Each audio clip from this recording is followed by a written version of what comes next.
What if the word alcohol secretly describes what it does to human consciousness? The sound experiment.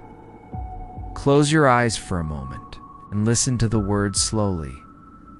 Al-co-hol. Strange, isn't it?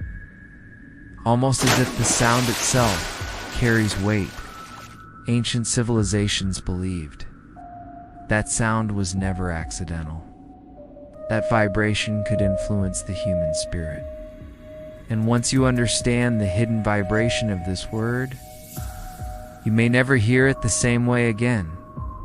The sound, al, is ancient, a force that captures, binds, and takes hold of the inner core. It represents the energy that locks consciousness from its natural rhythm. And when alcohol enters the body, it does the same, catching neural flow, binding awareness, dimming the sacred flame within. Then comes co, the sound of imitation connection, a temporary togetherness, a false unity. It mimics love, while replacing real human connection. With artificial pleasure, a chemical embrace that disappears when the silence returns.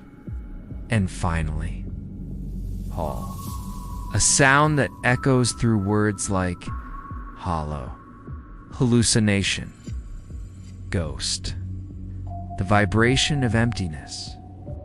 When the core is captured, an illusion replaces truth.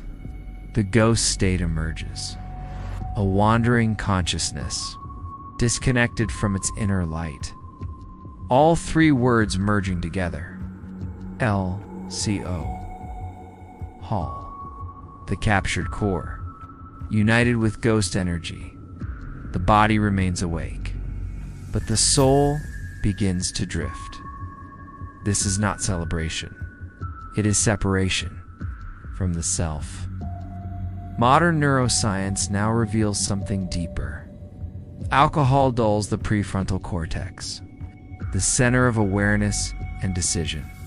It creates loops of false calm, false joy, pleasure inside confusion. The ghost frequency of the modern mind. The ancient meaning once described alcohol. It is a ritual of disconnection. You were not born hollow. You were born aware, present, alive, long before the noise, before the addictions, before the disconnection. Your spirit already carried light. Return to that light. Return to yourself. Return to your original vibration.